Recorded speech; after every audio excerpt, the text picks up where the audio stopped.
Whenever you talk about weddings, people will have a bunch of questions like what kind of wedding should I have? How many people should I invite? Where's the venue? And so on. And all this actually comes down to one thing: money. But do you know that the wedding that we know of today is actually an elaborated industry that's designed to make money off you? In fact, many of the necessary wedding rituals may not even be that necessary. Well, don't believe me? Let's start with the diamond engagement ring. Well, were you told that you should spend at least 2 months worth of your salary to buy this diamond engagement ring to propose to your girlfriend? Will you marry me? But the question is, where did we get this whole idea from? The truth is, this is actually a successful ad campaign by Dividend, a diamond company. These diamonds are forever thing. It was so successful that it created a whole new culture in today's world. Today, it's even in the textbook of marketing studies in universities. For those of you who actually went to university and studied marketing, you know what I mean. So the question is this: are you sure it's really worth spending that much of your money on a diamond engagement ring? Maybe not.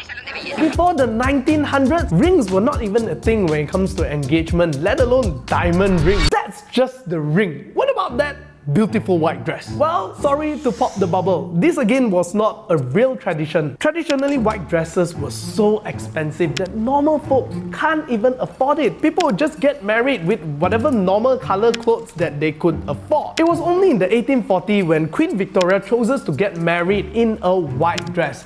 Only then it became a thing. In fact, it didn't even pick up among the masses until after World War II, when people's living conditions were better and laundry technology were better as well, so people can start affording white dress. So once again, this white dress thing, it's not really necessary. Also, one thing, you do know that you're only gonna wear the dress once in your life, right? Which is during the wedding ceremony. I wish there was a job where I could wear this all the time. Okay, you may wear it more than once because of this whole photography thing. Which lead me to my next point, this whole pre-wedding and wedding photography. Okay, your wedding day is a beautiful event. It's a memorable day that's worth to be immortalized with pictures and videos. But the thing is, when you do your pre-wedding, and some studios will make you buy a bunch of photos and end up breaking your bank for it, I have to say that's probably not necessary. Because after the day, your wedding album will likely be sitting somewhere in the corner of your house gathering dust. Only the few favorite pictures of yours that's printed out will be seen. Trust me, this is coming from a married man. Now, we are on the day of the wedding, a big celebration that's attended by many people. And actually, do you know them? The truth is, in the olden days, one of the important reasons to have a wedding ceremony was to have proof.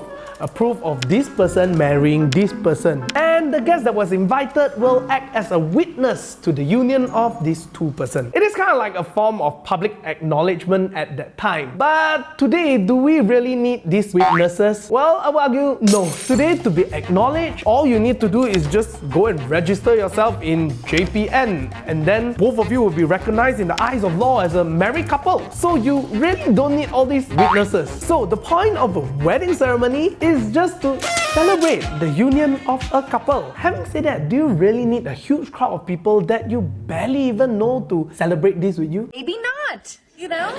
Okay, by now you're probably gonna tell me, It's not that I want this whole grand wedding thing, but my parents want it, so all I want to do is just live up to their expectations. exactly, that's my point. After a century of advertising and marketing from the people in the wedding industry, many of us and our parents were bought into these wedding rituals that were created simply to make money off us. And we're so indoctrinated by it that we would even feel ashamed if we don't live up to a certain standard and have that elaborated, beautiful wedding celebration.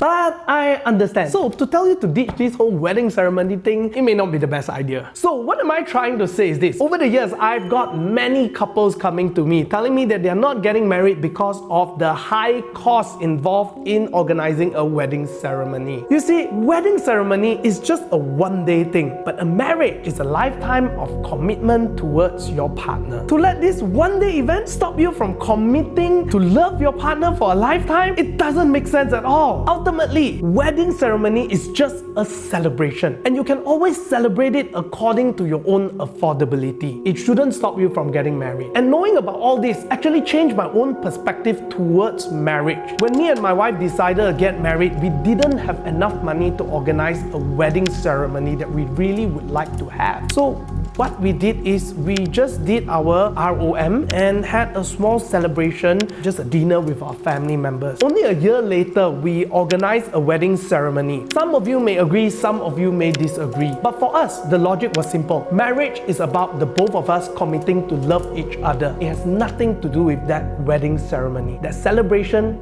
is just a celebration with people that we love. And so that shouldn't stop us from getting married. Our number one priority is the marriage, not the wedding ceremony.